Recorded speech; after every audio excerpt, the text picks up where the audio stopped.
So essentially, the purpose of brand guidelines is basically just to provide a kind of fence around creativity to keep designers from drawing too far outside the lines. And in particular cases that are not specified, as a graphic designer, you would need to use your best judgment as to what would be accepted and not compromise the integrity of the brand. All materials generally, especially for larger companies, would need to undergo an approval process anyway. And I don't think, like, for example, my little channel, I mean, there's not really, wouldn't be really much to brand guidelines at this point. But I think that no company is really too small to use brand guidelines, because the idea would be for the guidelines to evolve and grow as your company does, as your company and your brand does. As you start to develop materials, creating a brand around them is just going to save you money and time later on. Okay, I'm going to work with my brand just to give you an idea of how a simple logo sheet would lay out with the color breakdowns and the handling of the logo. So I'm going to show you, for example,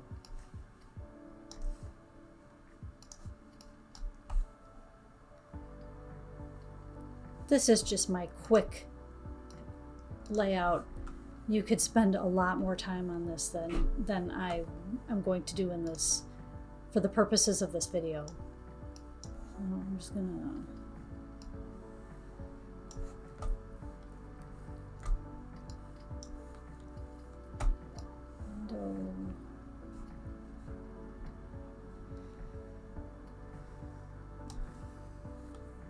just gonna load in some basic swatches.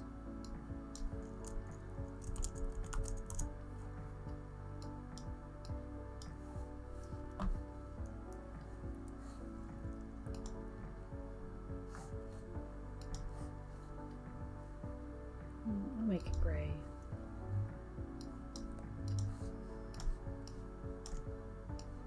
Well, this is my basic logo. It's a gray.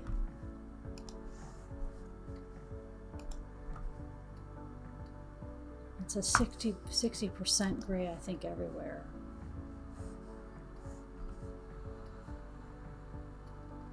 Yeah. Yeah. So the first thing I would do is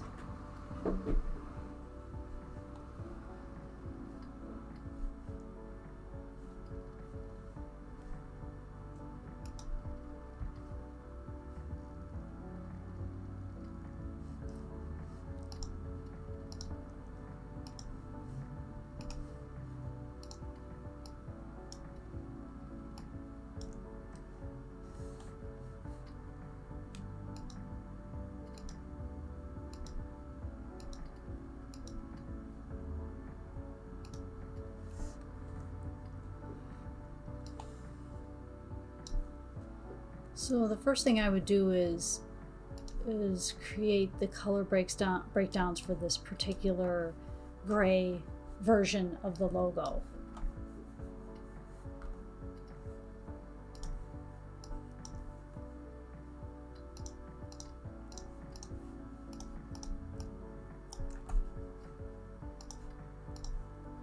So this is my CMYK breakdown.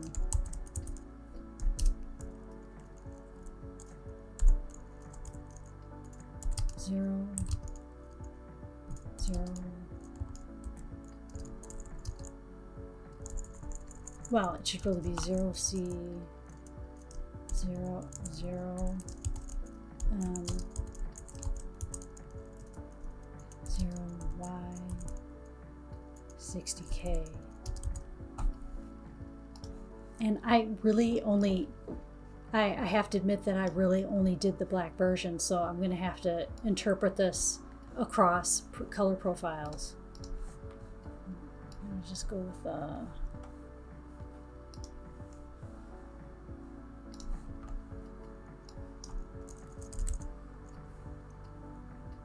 not a real special, but a very clean font.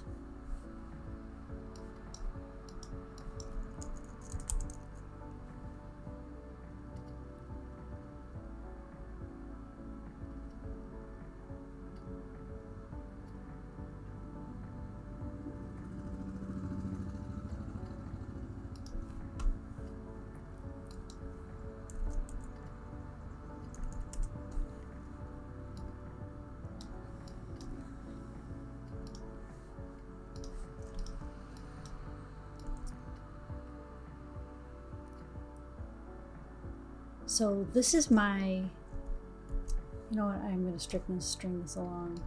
There's not going to be room for all this.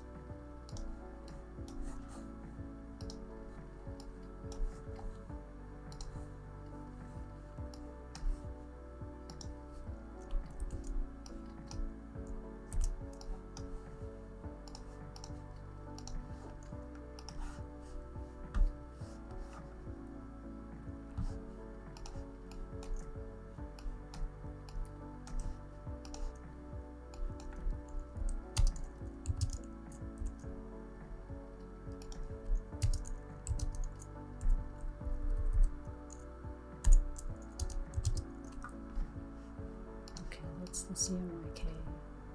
I'm going to do RGB.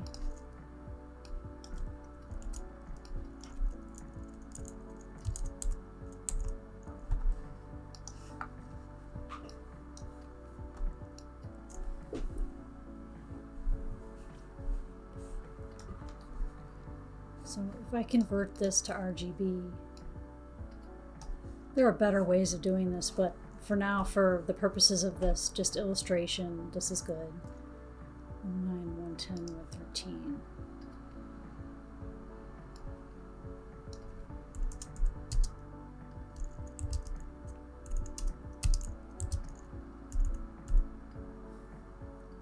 And the colors are always broken down according to the order of the name of the color. So CMYK RGB.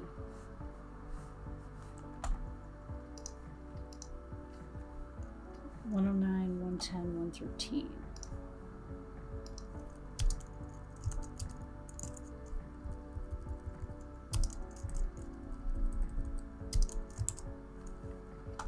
And then I'm going to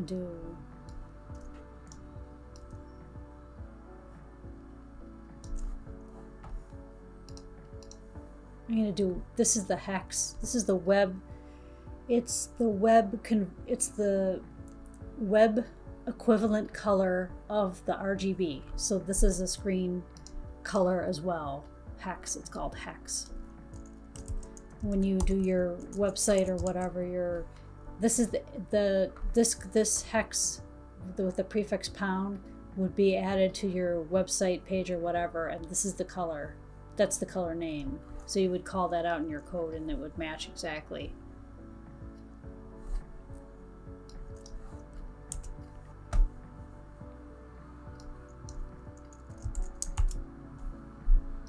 Hex, and then like an equivalent PMS spot, which libraries. It's a color book, CMYK coded. I usually use for print, and I'm just going to do what I think would be an equivalent, like gray.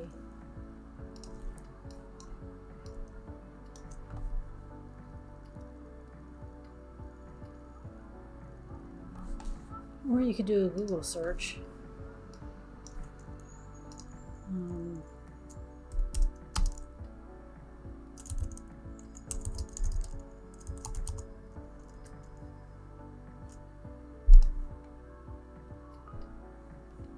So if I do a black, 60 black, those colors, like a cool gray 9. I'm going to do cool gray 9. I think I did have cool gray 9 when I originally designed it, actually. I use that. I've used that before. Window swatch.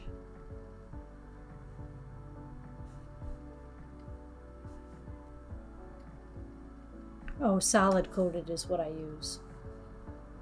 So cool gray 9.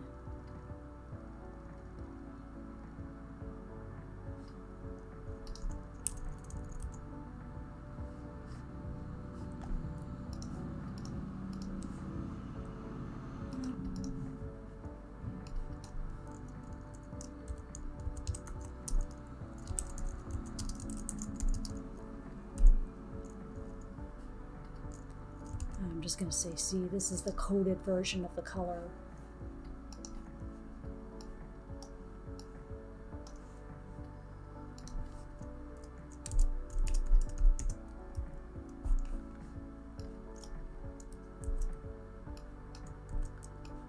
group these so I can space them properly.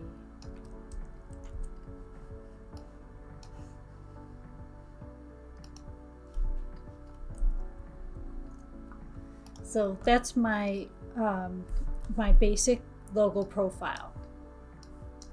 I'm going to put here, this will be my identity page.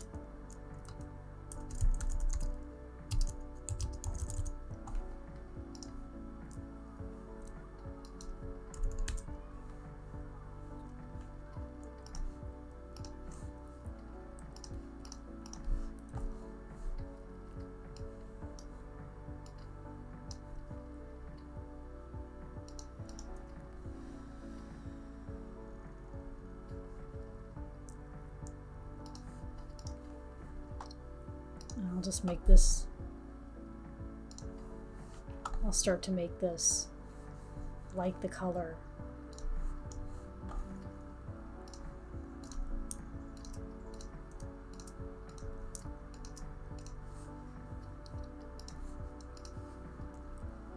And I actually, when I start a new project like a website or a logo project, I usually pick, I do a quick pick of a color that I think is comparable and will work, that I like, that's a little bit more contrasting sometimes or complementary.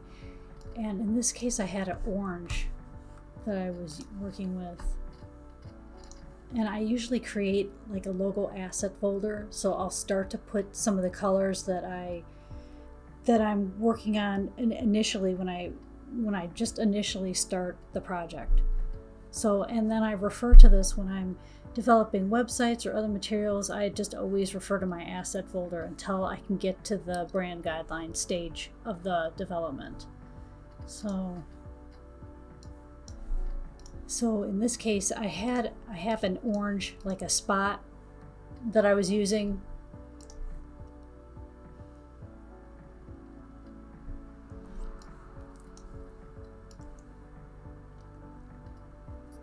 And I would detail here exactly what the usage is, and I would designate where that spot color would appear in the guidelines. But for now, I'm just gonna do the color breakdowns for this orange color that I had.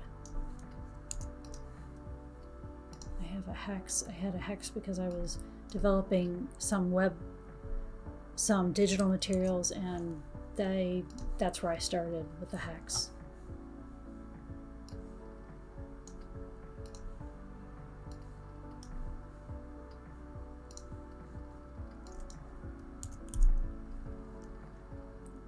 $244, $117.35.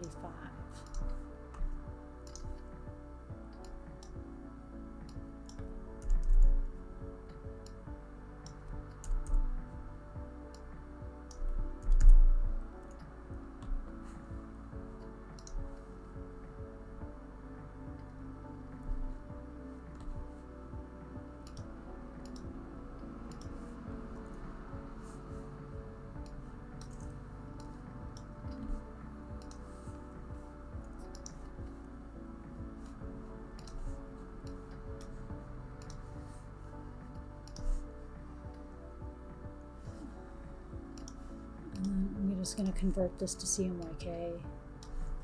I'm just going to go backwards. Now this is where you might want to use your judgment to come up with a round color for CMYK, because the conversion is not always even. 0, I'm going to say 67.98. You could maybe even go as high as 100, really.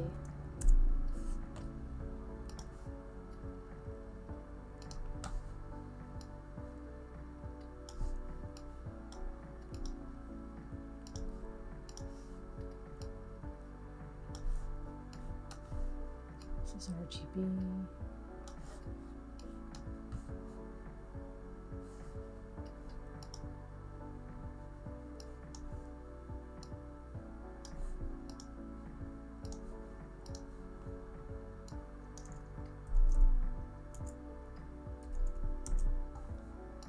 So that's what I'm going to go with, 67.98.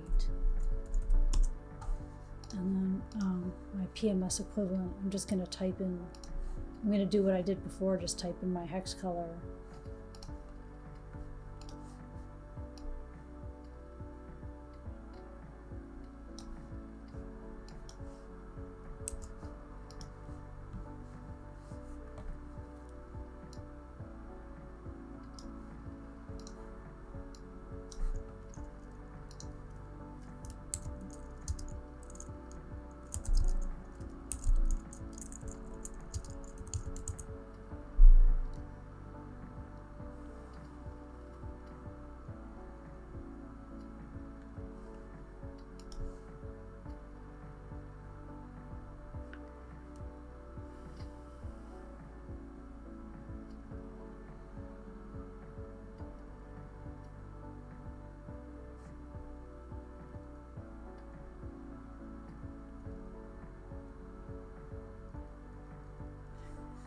This is where searches like this can be handy, is when you're looking for some other colors.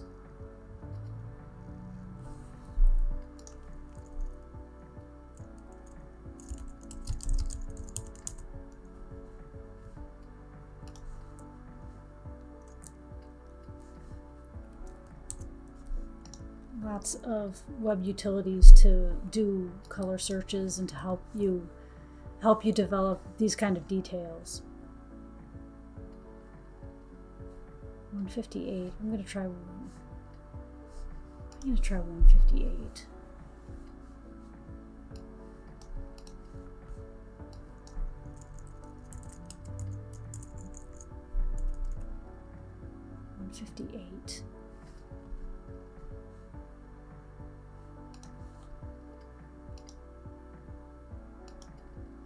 I think this is a little bit brighter. 1585.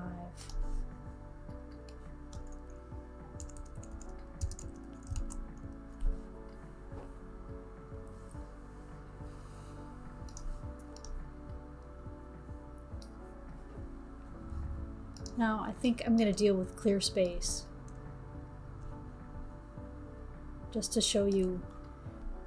So in dealing with clear space, I'm going to say that my clear space is 1/2 the height of this logo, for example, which is common to just pick an aspect of the logo and use that as a measurement. So I'm going to say it's like 30 pixels high.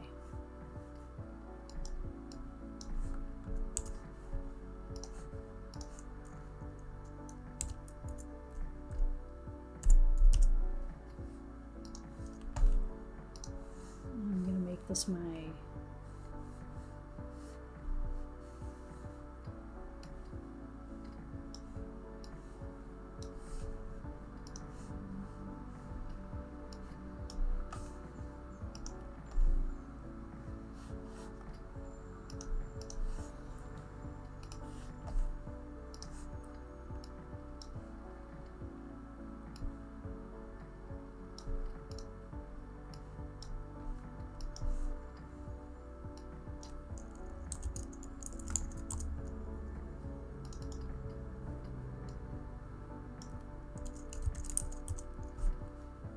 I'm going to place this underneath here so I can align it to the logo easier.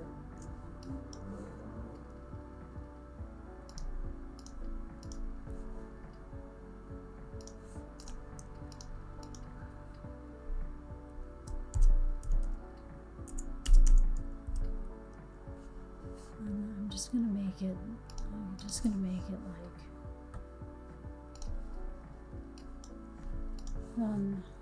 I'm going to make this. I usually create the document for the most part in CMYK just because that's the way it's usually, when it's going to be printed, that's the way these colors will show the best. So I'm just going to do a real light color.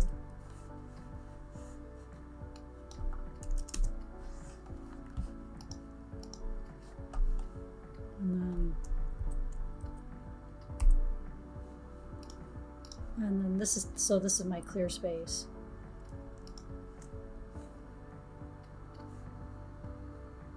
So my height is 120 pixel by 30 30 wide by 120.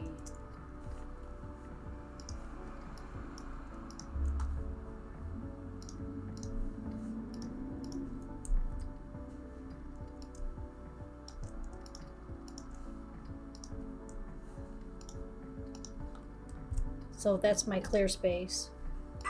And I'm going to do one other thing just to show you.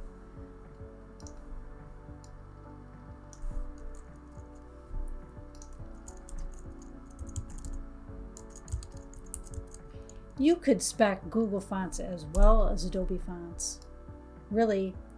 And a lot of times in brand guidelines that makes it easier because then designers can just access the fonts a lot easier.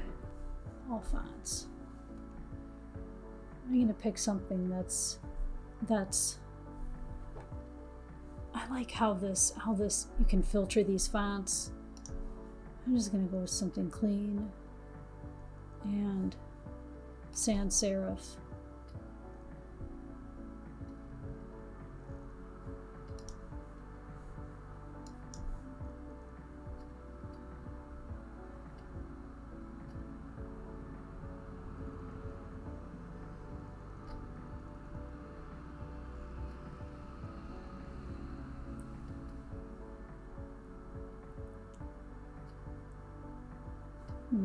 That's interesting.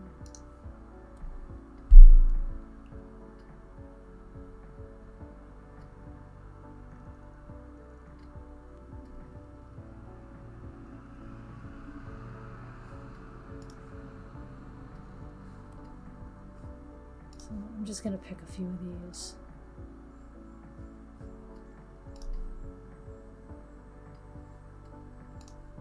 And a few thicknesses. Rig Sans. Let's see how that looks.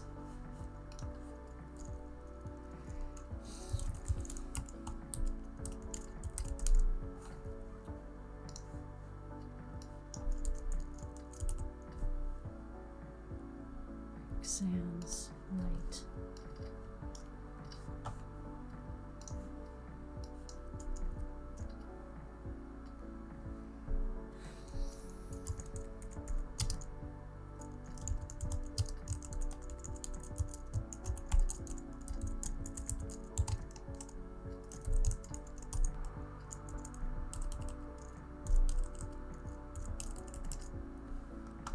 So let's just say that that's my font, and I'm going to just do a couple different thicknesses. I'll say regular. I'll say regular and medium.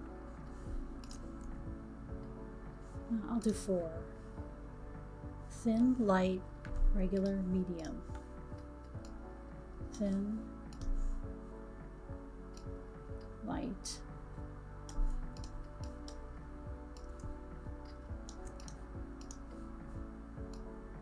regular, medium.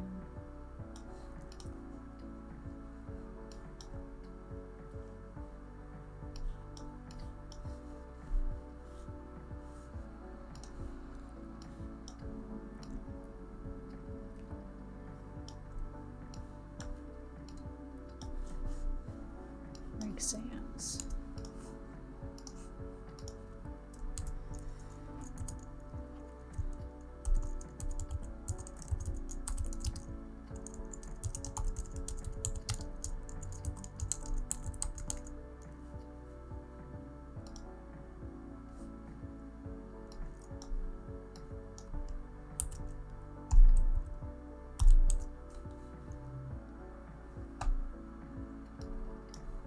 Regular, light, thin. And then a lot of times they'll spec the exact size font that can be used in different marketing pieces in different applications. But actually, I'm going to just for grins, I'm going to see if there's a Google font equivalent or something similar. I haven't done any kind of search on this before.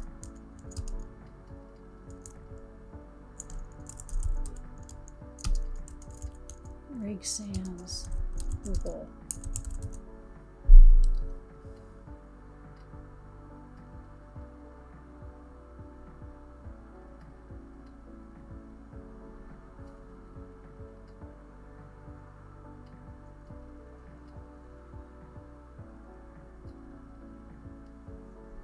Google fonts similar to Rig Sans.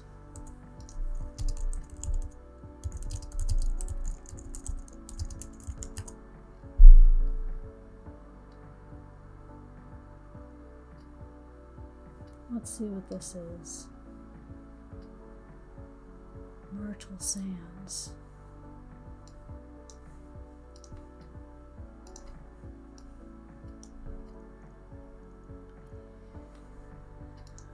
In a prior, many years ago, they used to spec fonts, but now things have just gotten so, things have changed just so much with the internet that's just seems like it's a lost art now.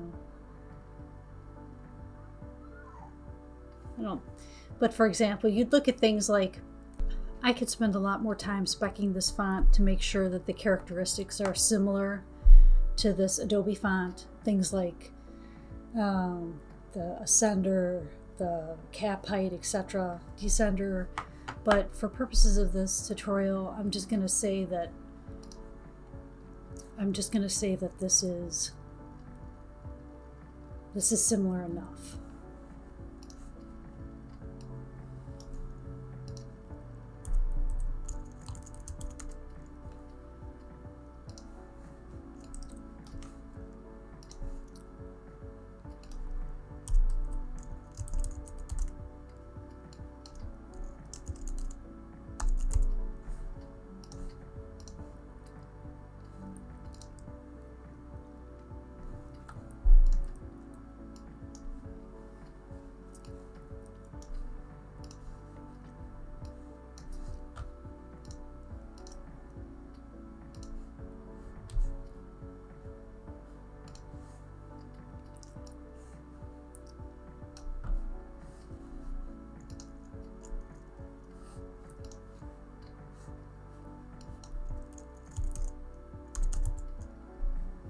Sans.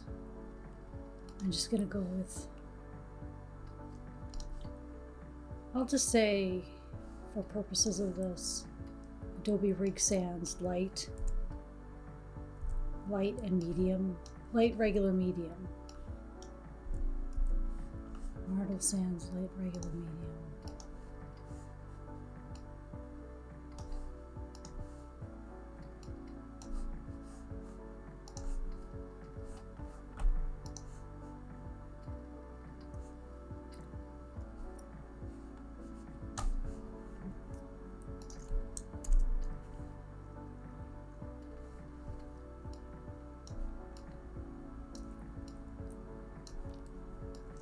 We need to lay it out a little better than this.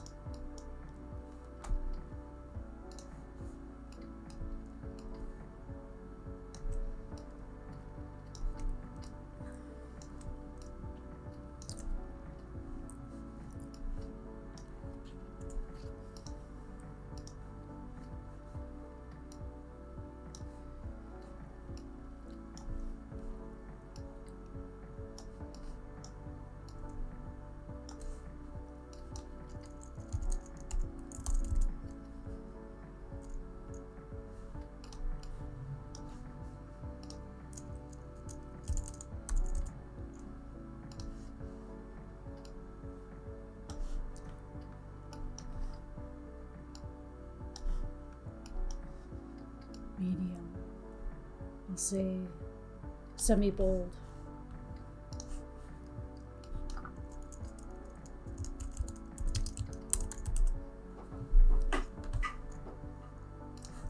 Make this smaller.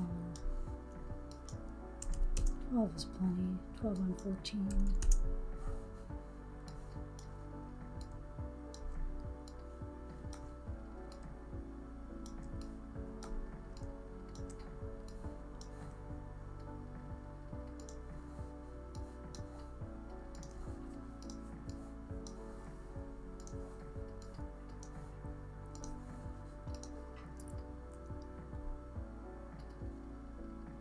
So I'm going to put the link to both these,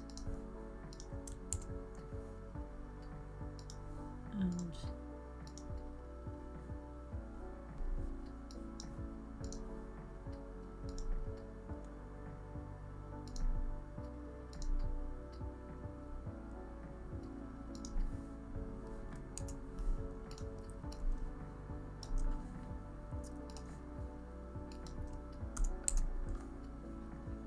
because you wouldn't want designers to access your fonts without trouble.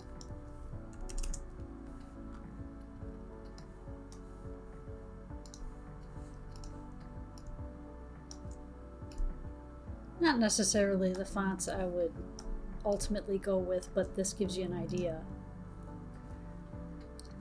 And then I just put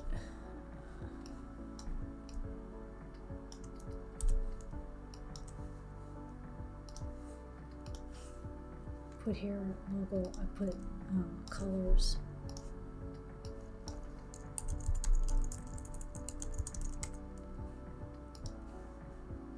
And I would put here exactly what aspects of the logo or where the spot color could be used. But I'm not going to do that now. And then I'm just going to put clear space.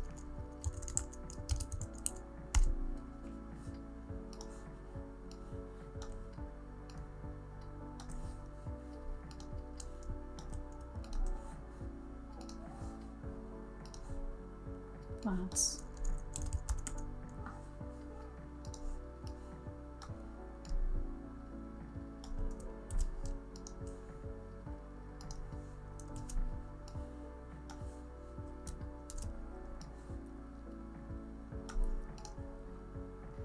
So that's my quick tip for today, how to start brand guidelines and what brand guidelines are used for.